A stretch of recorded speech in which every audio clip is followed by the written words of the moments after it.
Now, the rest of the story. You could see them soaring in the gray pre-dawn like ghost riders in the sky. Great, graceful creatures arranged in the unmistakable V formation of Canada geese, migrating south. They had flown all night. They were now high over Michigan countryside, needing rest.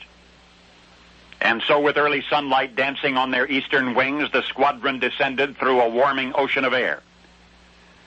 No one can tell us in human language how the decision was made, but it seemed there was a huge, refreshing lake down there, and the geese headed for it.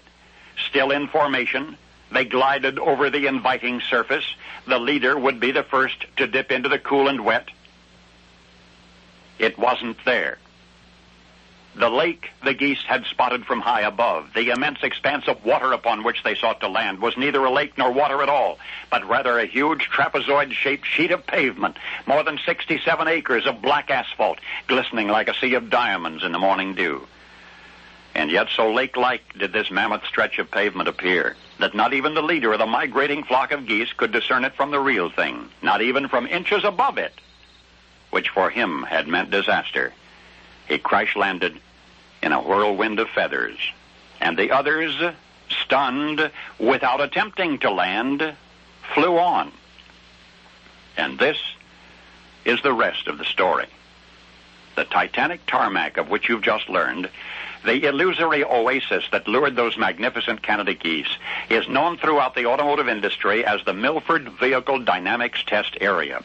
It's part of the General Motors Proving Ground in Milford, Michigan, where cars and drivers are put through crucial tests. The facility has almost 3 million square feet of paved surface. That's more than 61 football fields. Maintenance can be a nightmare. For example, a foot of snow fallen is some 21,000 tons to be removed. When the test area was completed, no one imagined it could be hazardous to wildlife.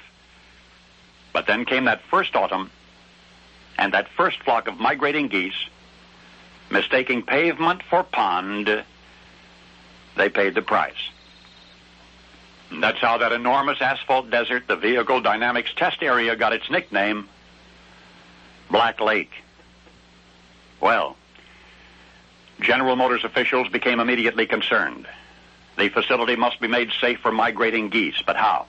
From the air, Black Lake so resembled water that the first unfortunate flock had chosen it over a real pond, which was only 200 yards away. Proving ground personnel were anxious for nothing. For a reason no one, no matter how expert in the field of ornithology, really comprehends. You see, since that first migrating Canada goose crash-landed, not one has crash-landed since. No. Humans took no steps to prevent such a recurrence. The mishap simply never recurred. Some call them dumb animals. And yet somehow geese mass communicate. For no one else told them to avoid Black Lake.